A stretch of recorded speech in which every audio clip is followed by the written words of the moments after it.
Today we are going to discuss another important concept related to the eye.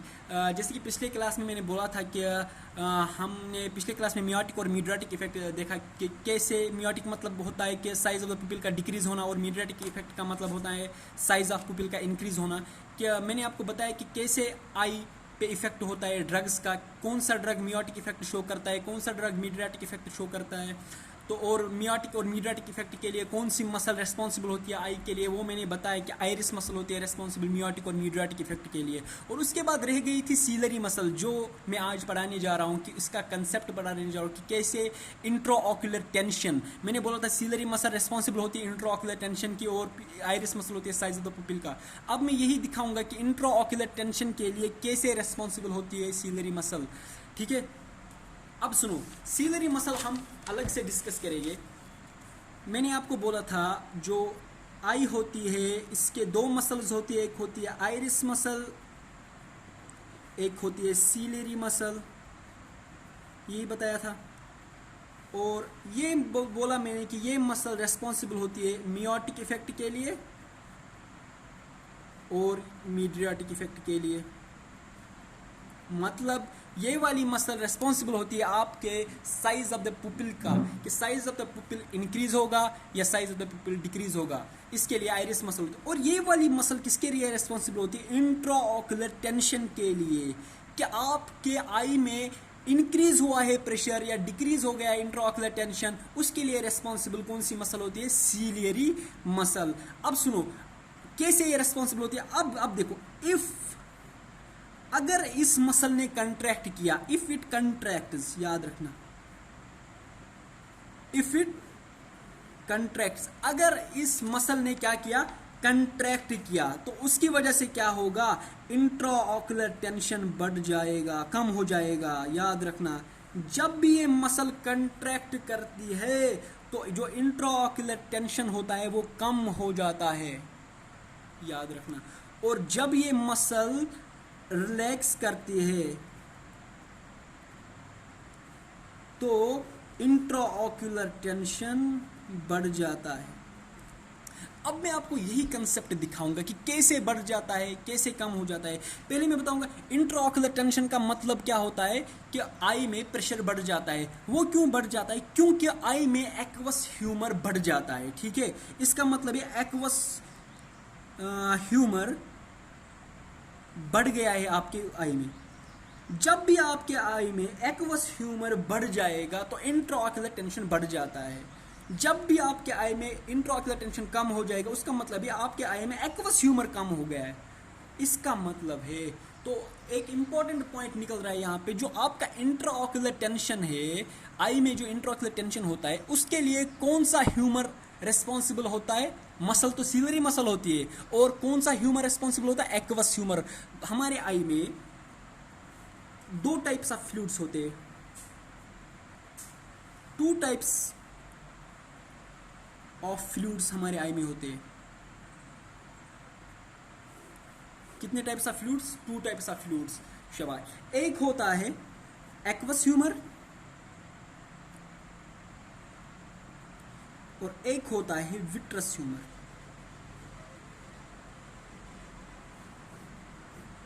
एक thumb rule याद रखो, जो aqueous humour हो, जो विट्रस ह्यूमर होता है आपका, इट्स वंस फॉर ऑल, कि जब ये at the time of birth जितना होगा, ठीक है, जितना होगा उतना ही रहेगा। ठीक है, नहीं ये फॉर्म होता है, neither it form nor it drained.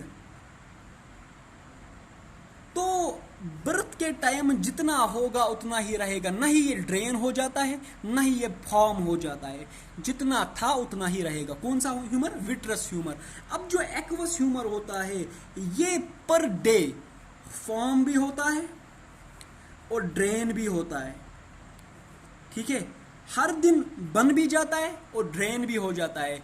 तो आपके जिंदगी में जो विट्रस ह्यूमर होता है वो हमेशा बरकरार रहेगा, कांस्टेंट रहेगा, जितना होगा उतना ही रहेगा। लेकिन जो एक्वस ह्यूमर होगा ये पर डे फॉर्म भी होगा और पर डे ड्रेन भी हो जाएगा। ठीक है, अब जो यही एक्वस ह्यूमर रिस्पॉन्सिबल होता है किसके लिए, इंट्राऑक्यूलर टेंशन के लिए। कि इंट्राऑक्यूलर टेंशन आपके बॉडी में, आपकी आई में इंट्राऑक्यूलर टेंशन बढ़ गया तो एक्वस ह्यूमर बढ़ जाता है, इंट्राऑक्यूलर टेंशन कम हो गया तो इंट्राऑक्यूलर टेंशन कम हो गया तो एक्वस ह्यूमर कम हो जाता है।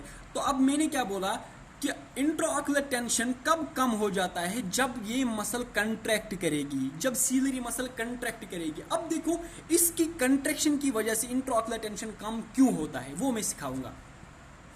अब सुनो कैसे होता है। मैं एक आई बनाऊंगा यहां पे,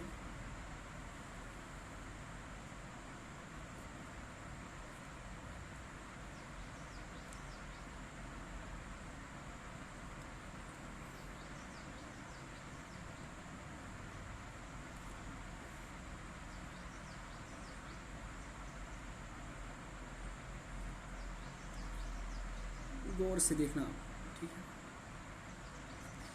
अब सुनो, ये रही आपकी सीलरी मसल,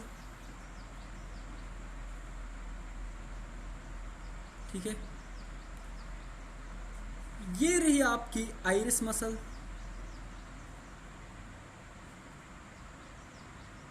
ये रही आपकी आइरिस मसल, वेट,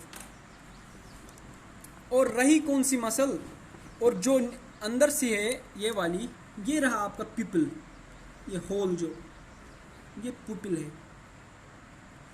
अब सुनो, जो ये आइरिस मसल थी ये रेस्पॉन्सिबल थी इस पुपिल के लिए।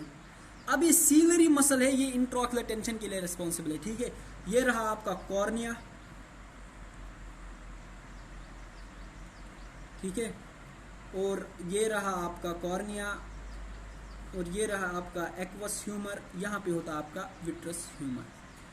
अब सुनो, वेरी इंपॉर्टेंट कंसेप्ट मैं बताना चाहता हूँ, वेरी इंपॉर्टेंट कंसेप्ट। मैंने बोला जब ये मसल कंट्रैक्ट करेगी तो इंट्राऑक्यूलर टेंशन कम हो जाता है, वो बताऊंगा मैं क्यों कम हो जाता है। देखो, जब ये मसल कंट्रैक्ट करती है तो ये क्या करता है, इसकी कंट्रैक्शन की वजह से जो ये आइरिस हो जाता है ना, ये पुश इनवर्ड करता है, it pushed inwards towards vitreous humour, ठीक है। जब ये इनर साइड की तरफ पुश होता है, मैं दिखाऊंगा आपको क्या होता है, ठीक है, ऐसे होता है, ठीक है। अब देखो क्या होता है, मैं दिखाऊंगा जब ये मसल कंट्रैक्ट करती है तो क्या हो जाता है, वो मैं दिखाना चाहता हूं आपको। आपका कॉर्निया बन गया,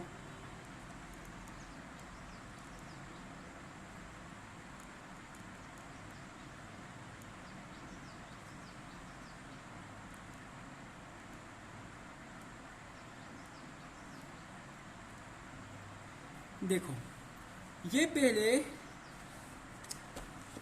पहले ये स्ट्रेट थी, ठीक है। आइरिस की मसल पहले स्ट्रेट थी ना। तो जब इस मसल ने कंट्रैक्ट किया, सीलरी मसल ने जब कंट्रैक्ट किया तो इसकी वजह से ये आइरिस मसल इनवर्ड हो जाती है। देखो जैसे मैंने यहां पे दिखाया, ये अंदर की तरह घुस गई। आइरिस की मसल जो है ये आपकी सीलरी है, ये इनवर्ट की तरह हो जाती है, ठीक है। उससे क्या होता है, देखो यहां पे सीलरी मसल, जो आइरिस और कॉर्निया होता है, ये कॉर्निया है ना, आइरिस और कॉर्निया के दरमियान एक एंगल हो जाता है, इसको बोलते हैं कॉर्नियल आइरिस एंगल, ठीक है। तो जब ये कंट्रैक्ट हो जाती है तो ये अंदर की तरह जाती है आइरिस मसल, तो उससे क्या होता है, जो कॉर्निया और आइरिस होता है इसके दरमियान जो एंगल होता है वो बढ़ जाता है। अब देखो यहाँ पे कितना एंगल बढ़ गया, ये कॉर्निया यहाँ से कॉर्निया और आइरिस के दरमियान एंगल कितना बढ़ गया। यहाँ पे कम था, यहाँ पे देखो यहाँ पे कम था, कॉर्निया और आइरिस के दरमियान एंगल कम था, और जब इसने कंट्रैक्ट किया तो कॉर्निया और आइरिस के दरमियान एंगल बढ़ गया, क्योंकि इसने इनवर्ड मूवमेंट किया कंट्रैक्शन की वजह से। तो क्या होता है, इस एंगल के दरमियान, इस एंगल के बीच कॉर्निया और आइरिस के दरमियान एक सीयू लाइक मेम्ब्रेन होती है, सीयू लाइक मेम्ब्रेन होती है, सीयू मेम्ब्रेन होती है, मतलब जैसे छानी होती है वैसे ही। उसी छानी से, उसी मेम्ब्रेन से, सीयू लाइक मेम्ब्रेन से एक्वस ह्यूमर हमेशा क्या होता है, ड्रेन। और अंदर फॉर्म हो जाता है और ड्रेन उस सीव मेम्ब्रेन से हो जाता है। ठीक है, जितना ये एंगल बढ़ जाएगा उतना एक्वस ह्यूमर ड्रेन होता जाएगा। अब जब हमने ये मसल कंट्रैक्ट की, जब ये मसल कंट्रैक्ट हो गई तो ये एंगल बढ़ गया, तो सीव मेम्ब्रेन से ज़्यादा ही पोर्स से ज़्यादा फ्लूइड बाहर जाएगा, तो यहाँ पे एक्वस ह्यूमर की कमी हो जाएगी। तो जब एक्वस ह्यूमर कम होगा तो इंट्राऑक्युलर टेंशन भी कम हो जाता है। इसलिए मैंने बोला जब सीलरी मसल कंट्रैक्ट करती है, व्हेन सीलरी मसल कंट्रैक्ट्स, ठीक है, उससे क्या होगा, it will push the iris towards inner side. किस साइड? Inner side. उससे क्या होगा, and it increases the angle between iris and cornea. और एंगल बढ़ गया, इससे क्या होगा, फ्रॉम दिस एंगल, इस एंगल से क्या होगा, एक्वस ह्यूमर ड्रेन करेगा। बिकॉज इस एंगल में क्यों ड्रेन करे, क्योंकि वहां पे सीव मेम्ब्रेन होती है। Because these angle contain sieve like membrane.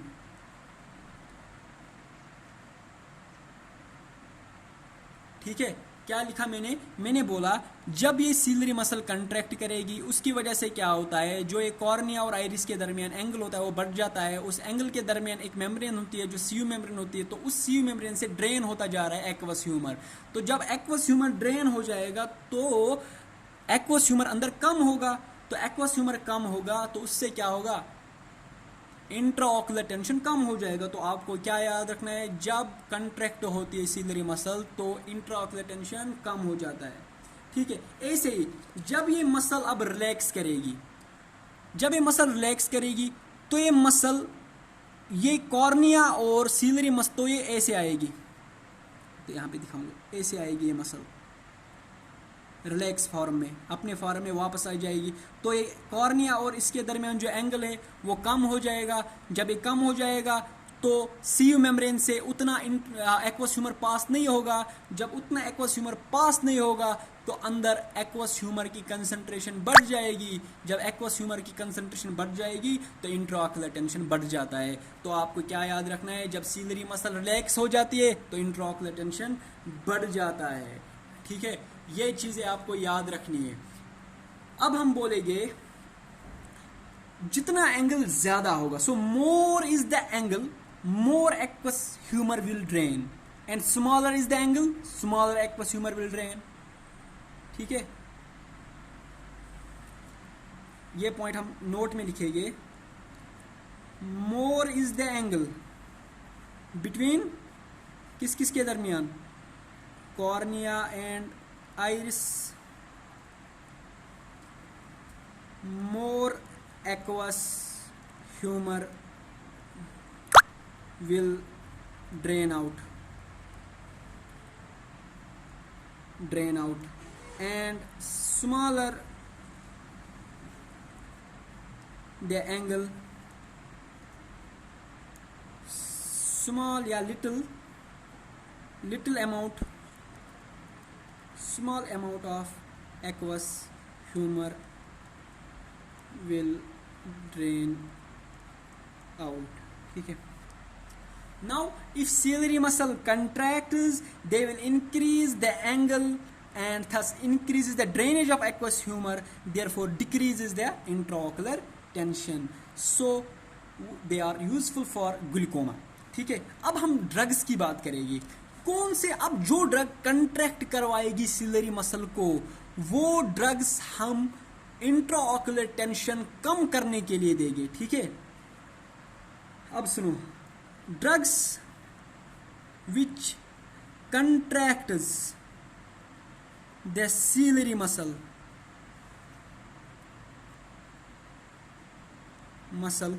वो क्या करेगी, डिक्रीजेज द इंट्राऑक्यूलर टेंशन। क्यों? जब सीलरी मसल कंट्रैक्ट हो जाएगी तो एंगल बढ़ जाएगा, तो फ्लूइड वहां से पास आउट हो जाएगा, तो वहां पे एक्वस ह्यूमर कम बचेगा, तो इंट्राऑक्यूलर टेंशन कम हो जाएगा। तो वो कौन सा ड्रग है जो कंट्रैक्ट करवाती है? वो मैंने परसों भी बोला, तो कोलिनर्जिक ड्रग्स आपको याद रखने हैं, वो हमारा इंट्राऑक्यूलर टेंशन कम करवाते, क्योंकि ये वाले ड्रग्स कंट्रैक्टर ड्रग्स होते हैं, कंट्रैक्शन करवाते हैं, तो इनकी वजह से इंट्राऑक्यूलर टेंशन कम हो जाएगा। तो ये हम उन पेशेंट्स में देंगे जिन पेशेंट्स का इंट्राऑक्यूलर टेंशन बहुत ज़्यादा बढ़ गया होगा, तो उनको हम कोलिनर्जिक ड्रग्स देंगे, तो ये ड्रग्स इनका इंट्राऑक्यूलर टेंशन कम करवाएंगे। तो याद रखना है, कोलिनर्जिक ड्रग्स हम किन पेशेंट्स को देंगे? जिनको ग्लूकोमा पेश होगा। तो ग्लूकोमिक पेशेंट्स को हम कौन से ड्रग्स देते हैं? कोलिनर्जिक ड्रग्स, ठीक है, क्योंकि ये इंट्राऑक्यूलर टेंशन को कम करवाते हैं, ठीक है। और कौन से करवाएंगे? अब इसका अपोजिट कौन सा ड्रग होता है? Anticholinergic drugs. एंटीकोलिनर्जिक ड्रग्स क्या करवाएंगे?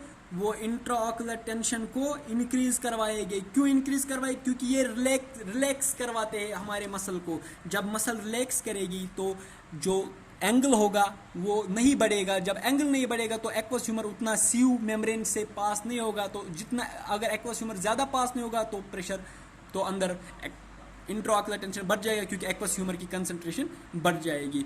तो आपको वंस फॉर ऑल याद रखना है, जो कोलिनर्जिक ड्रग्स है ये हम उन पेशेंट्स को देते हैं जिनको ग्लूकोमा होता है, और ये इनमें इंट्राऑक्यूलर टेंशन कम करवाते हैं। और एंटीकोलिनर्जिक ड्रग्स हम तब देंगे जब इंट्राऑक्यूलर टेंशन बहुत कम हुआ होगा, क्योंकि ये इंट्राऑक्यूलर टेंशन बढ़ाता है, ठीक है। ऐसे ही एड्रीनर्जिक ड्रग्स और एंटी एड्रीनर्जिक ड्रग्स, जैसे कोलिनर्जिक ड्रग्स कंट्रैक्शन करवाते हैं, वैसे ही एड्रीनर्जिक ड्रग्स भी कंट्रैक्शन करवाते हैं। तो एड्रीनर्जिक ड्रग्स भी हम उन पेशेंट्स को देंगे जिनमें ग्लूकोमा होगा, क्योंकि ये भी कंट्रैक्शन करवाता है, ये भी इंट्राऑक्यूलर टेंशन को कम करवाएगा। ऐसे ही एंटी एड्रीनर्जिक ड्रग्स